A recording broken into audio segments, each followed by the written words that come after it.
Bonsoir. Comme promis dans la vidéo précédente, voici le tuto de l'œil de vampire. Bon. Pour commencer, je fais un croquis complet de l'œil. Comme je l'ai précisé la dernière fois, j'ai perdu les données vitesse réelle de la vidéo, ce qui m'empêche de faire un long tutoriel. Les explications seront assez brèves. Je mets la limite de la paupière, c'est très important. On n'a qu'à suivre la forme arrondie de l'œil. Alors tout ça, je le commence au crayon. Le coin de l'œil, je le sépare comme ça en deux parties. On rougira ces zones ensuite. Je m'occupe de l'intérieur de l'iris en séparant bien les futures zones d'ombre. J'ai aussi laissé les contours du futur reflet. Et bien sûr, le contour de la pupille noire. Je commence à crayonner les bords des blancs des yeux très légèrement et j'estompe immédiatement avec le doigt ou un crayon en papier. J'assombris aussi tous les bords, comme le contour de l'iris et celui de la paupière. J'étale à chaque fois pour lisser la texture et garder dans le dessin une sorte de dégradé qui se fond facilement sur le papier. Alors, il faut que le dessin soit le plus propre possible. Les doigts, c'est pas le plus important. Je colorie la pupille. Je colorie ensuite l'intérieur de l'iris en évitant les futurs reflets. Je repasse plusieurs couches, notamment sur les bords. Alors personnellement, je dépasse volontairement sur les bords noirs pour que ça fasse un dégradé sympa.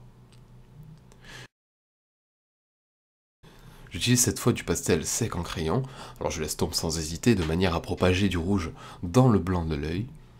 On va le sur tous les bords, mais à l'intérieur, pas à l'extérieur. Il faut que le sombre ne dépasse pas la limite du croquis de départ.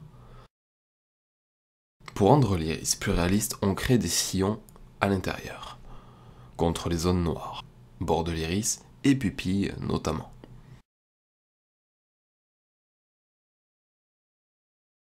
Je n'hésite pas à me servir de la peinture pour donner des éclats au dessin.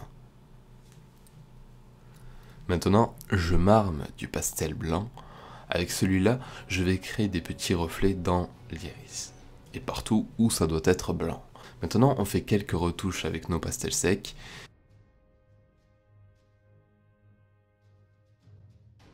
Et avec l'estompe, j'assombris légèrement la zone de profondeur sous l'œil.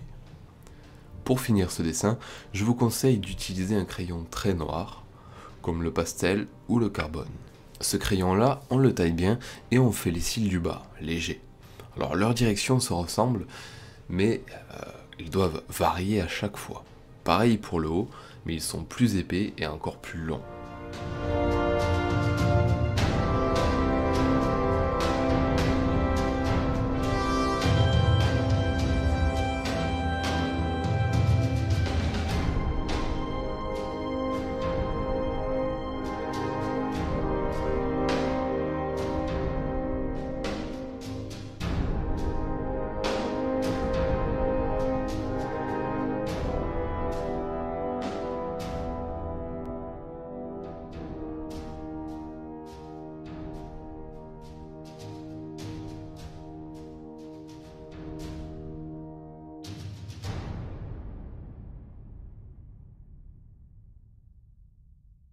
Alors ce n'était pas un tutoriel complet, mais c'est en attendant d'autres tutos.